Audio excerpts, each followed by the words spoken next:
नमस्कार, मैं वृंदा। संसद में विंटर सेशन चल रहा है, पुतिन भारत में है और सांसद मास्क पहनकर लोकसभा और राज्यसभा जा रहे हैं। दिल्ली की हवा लोकल से ग्लोबल हो रही है। कहा जा रहा है कि 24 घंटे दिल्ली में रहने के कारण पुतिन दिन की 25 सिगरेट के बराबर स्मोकिंग एक दिन में कर लेंगे। इसी तरह जब ओबामा दिल्ली आए थे तब रिपोर्ट छपी थी कि उनकी जिंदगी के 6 घंटे कम हो गए होंगे। दिल्ली की हवा अब इंटरनेशनलाइज हो गई है। दुनिया के बड़े बड़े अखबारों के फ्रंट पेज पर दिल्ली की हवा को लेकर आर्टिकल्स छप रहे हैं। दुनिया की सरकारें जानना चाहती हैं कि भारत की सरकार अपनी कैपिटल को, अपनी राजधानी की हवा को साफ करने के लिए क्या करेगी, लेकिन दिल्ली में ही इसे लेकर बहस नहीं हो रही है। एक्टिविस्ट से लेकर पत्रकार इस वक्त स्ट्रगल कर रहे हैं कि इस मुद्दे को दिल्ली के लोगों तक कैसे लेकर जाया जाए, कैसे इसे बहस का केंद्र बनाया जाए। स्कूल के बच्चों से लेकर बुजुर्ग लोग जो इस हवा में सांस ले रहे हैं, उन्हें कैसे इसके खतरों के बारे में चेताया जाए। दिल्ली में हवा को लेकर प्रोटेस्ट भी हुए, लेकिन उनमें वैसा पार्टिसिपेशन नहीं देखा गया जिसकी उम्मीद की जा रही थी। कुछ प्रदर्शन में तो दिल्ली पुलिस ही एग्रेसिव हो गई, आक्रामक हो गई, लोगों को हिरासत में लेने की खबरें आई, यहाँ तक कि प्रेस के लोगों के साथ भी खराब बर्ताव की खबरें आईं। तो एक तरफ हवा को लेकर मुद्दा पॉलिटिकल भी नहीं हो पा रहा है और दूसरी तरफ डॉक्टर्स हैं और जर्नलिस्ट्स हैं, एक्टिविस्ट्स हैं जो हर दिन इससे जुड़ी बीमारियों के बारे में लोगों को बताना चाह रहे हैं। तब भी ये मुद्दा मेडिकल मुद्दा भी नहीं बन पा रहा है। दिल्ली का AQI इस वक्त कितना है या कितना नहीं है, इसे लेकर सवाल बने हुए हैं और प्रदूषण से लड़ने के नाम पर पानी की पिचकारी सड़कों पर चलाई जा रही है। दिल्ली में अब माओ ने भी अपनी एक नई कैटेगरी बना ली है, वॉरियर मॉम्स। ट्विटर पर और फेसबुक पर इनका अकाउंट है, इनकी एक अपनी वेबसाइट है। माओ का ये जो ग्रुप है, जो संगठन है, ये अपने बच्चों के सांस लेने के अधिकार के लिए लड़ रहा है। नेताओं तक इस मुद्दे को कैसे लेकर जाएं, इस मुद्दे को लोगों के बीच कैसे पॉपुलराइज करें, लोगों को कैसे अवेयर करें कि वो किस हवा में सांस ले रहे हैं, उसे लेकर अब उन्हें बात करनी होगी। इन लोगों ने राहुल गांधी से भी मुलाकात की और उसका वीडियो भी आकर चला गया। डॉक्टर भी इसमें शामिल हैं, इस तरह के ग्रुप्स में, इस तरह की बातचीत में, इस बहस में। 2017 में दिल्ली के कुछ डॉक्टर सुबह 6 बजे इंडिया गेट पर गए थे ये दिखाने के लिए कि दिल्ली की हवा सांस लेने लायक अब नहीं है। लेकिन अब वही डॉक्टर इतने साल के बाद, 8 साल के बाद, ये कह रहे हैं कि कोई सुधार नहीं हो पाया है। तो दिल्ली की हवा को लेकर हम बात क्यों नहीं कर रहे हैं? दिल्ली के डॉक्टरों के बयान और ट्वीट अगर आप देखेंगे, इतने इंटरव्यूज़ वो लोग दे रहे हैं, तो आपको पता चलेगा कि शरीर का ऐसा एक भी ऑर्गन नहीं है, एक भी अंग नहीं बचा है जो एयर पोल्यूशन से प्रभावित ना हो रहा हो। आप सर से लेकर पांव तक एक चार्ट बनाकर गिनना शुरू करेंगे तो आपको पता चलेगा कि क्या हाल है।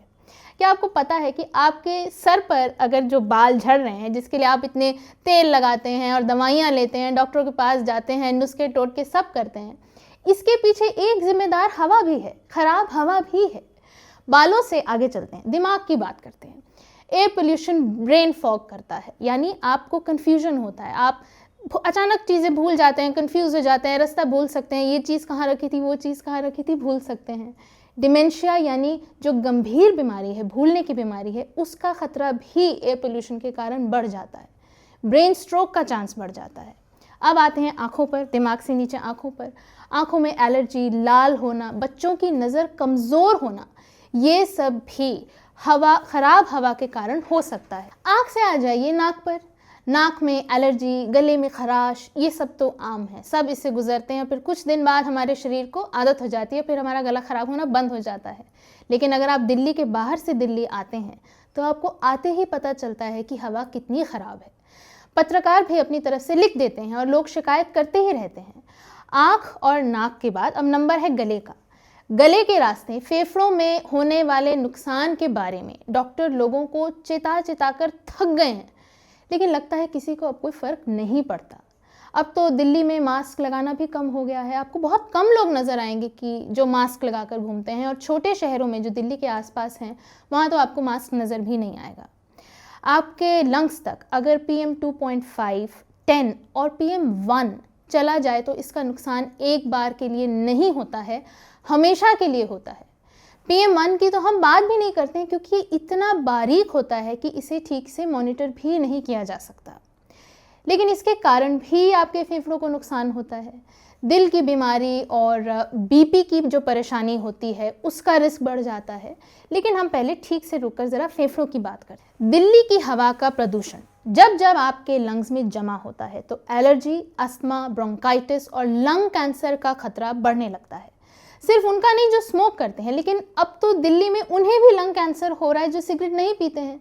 अब तो दिल्ली में कुत्तों को भी ब्रोंकाइटिस हो रहा है। लोग अपने इंस्टाग्राम पे फोटोज़ डाल रहे हैं कि उनके कुत्ते ने एक बड़ा सा नेबुलाइजर लगाया हुआ है। इस शहर में पैदा होने वाले बच्चे अस्थमा के साथ पैदा हो रहे हैं। स्वस्थ बच्चे जो न्यूबॉर्न्स हैं, एकदम हेल्दी न्यूबॉर्न्स को अचानक न्यूमोनिया हो जाता है। तो जो लंग्स का जो प्रॉब्लम है, ये जो मामला है, काफ़ी बड़ा है। दिल्ली के सर गंगाराम हॉस्पिटल में 30 साल तक लंग कैंसर पर रिसर्च हुआ। इस रिसर्च में क्या सामने आया? पता चला कि 1988 में लंग कैंसर वाले जिन मरीजों की सर्जरी की गई थी उसमें से 90% सिगरेट पीते थे। लेकिन आप 2018 पर जब आते हैं, यानी 30 साल बाद जब आप इन मरीजों की जांच होती है जिन्हें लंग कैंसर है, तो स्मोकिंग करने वाले मरीजों की संख्या सिर्फ 50% रह गई। यानी स्मोक नहीं करने वाले मरीजों की संख्या 40% बढ़ गई। 70% लोग ऐसे थे जिनकी उम्र 50 साल से कम थी और वो सिगरेट नहीं पीते थे और उन्हें लंग कैंसर हुआ, और इतना हुआ कि उनकी सर्जरी करनी पड़ी। 30 से कम की उम्र के लोगों में लंग कैंसर के मरीजों में एक भी सिगरेट नहीं पीता था। 2024 में भारत में कैंसर के 15,33,000 नए मामले सामने आए। इनमें से 28,000 केस अकेले दिल्ली में हैं। लेकिन ऐसा नहीं है कि एयर पोल्यूशन सिर्फ कैंसर ही करता है। कई तरह की बीमारियों का रिस्क इसकी वजह से बढ़ जाता है। हम चले कहाँ से थे? बालों से। बालों से हम ब्रेन पे आए, आँख पे आए, नाक, गला, लंग्स, और अब आते हैं हार्ट पर। हार्ट के जो कई परेशानियां हैं, आपका BP, हाइपरवेंटिलेशन, कार्डियोवैस्कुलर डिजीजेस, इसका भी रिस्क पड़ता है। हार्ट के बाद चलिए और नीचे पेट। पोल्यूशन से पेट में भी तरह तरह की बीमारियां हो सकती हैं। इसकी वजह से डाइजेशन ख़राब हो सकता है, नोज़िया होता है। कई रिपोर्ट आ गई है कि अब किडनी भी इसकी वजह से ख़राब हो सकती है। अब अगर किडनी का नाम सुनकर भी, डायलिसिस के डर से भी अगर लोग नहीं जाग रहे हैं, तो फिर किससे जागेंगे? फर्टिलिटी से जुड़ी परेशानियां भी इसकी वजह से पैदा हो सकती हैं। प्रदूषित हवा के कारण हड्डियों की बीमारियों के बारे में भी डॉक्टर के बयान आ रहे हैं। रूमेटॉइड आर्थराइटिस, जोड़ों में दर्द, इसके लिए भी एक जिम्मेदार हवा का प्रदूषण है। इसके अलावा कई लोगों को स्किन एलर्जीज होती हैं, रैशेज होते हैं, तरह तरह की और प्रॉब्लम्स हो सकती हैं। अब हर कोई तो इस शहर में या किसी भी शहर में एयर प्योरीफायर लगा नहीं सकता। 10,000 के एयर प्योरीफायर को लगा पाने वाले कितने लोग इस शहर में होंगे? जिस समय रेखा गुप्ता कह रही थी दिवाली के आसपास कि हवा ठीक है, उसी समय उनकी और प्रधानमंत्री मोदी की एक फ़ोटो वायरल हुई थी जिसमें उनके पीछे एक एयर प्योरीफायर दिख रहा था। तो साफ है कि हवा की सच्चाई सबको पता है। जो भी इस शहर में सांस ले रहा है उसे पता है कि हवा ठीक नहीं है। लेकिन सबकी बेहतरी इसी में है कि इसकी कोई बात ना हो, कोई जिम्मेदारी किसी को ना लेनी पड़े। सरकार कमेटी बनाने में लगी है, लेकिन कई महीने गुजर गए, हवा साफ नहीं हुई। खराब हवा में छोटे छोटे बच्चे स्कूल जा रहे हैं।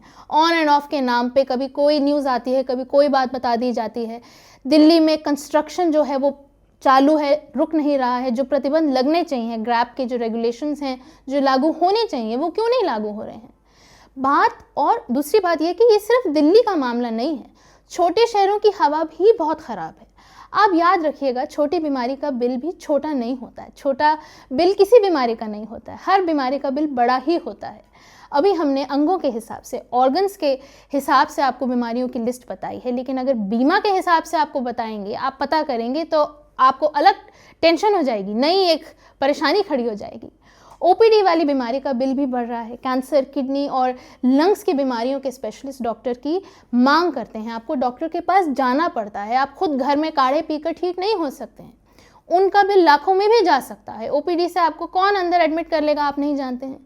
तो हवा के प्रदूषण ने ये साबित कर दिया है कि हमारे समाज में डॉक्टर का भी अब असर खत्म हो गया है। कितने लोग हैं इस देश में जो अपने बच्चों को डॉक्टर बनाना चाहते हैं, क्योंकि डॉक्टर की बात को सब लोग सुनते हैं, समाज में इज्जत मिलती है। अब तो डॉक्टर की बात पर भी कोई ध्यान नहीं दे रहा है। नेता से लेके पत्रकार, क्या उन लोगों तक डॉक्टरों की ये चेतावनियां पहुंच रही हैं? क्या वो लोगों तक उन चेतावनियों को तक ले जा पा रहे हैं? कितने डॉक्टरों ने AQI के खतरों को लेकर इंटरव्यू दिए हैं, रील्स बनाई हैं, रील बनानी पड़ रही है, उन्हें टीवी पर आकर इंटरव्यू देने पड़ रहे हैं, लेकिन अब पता नहीं इस शहर को क्या हो गया है।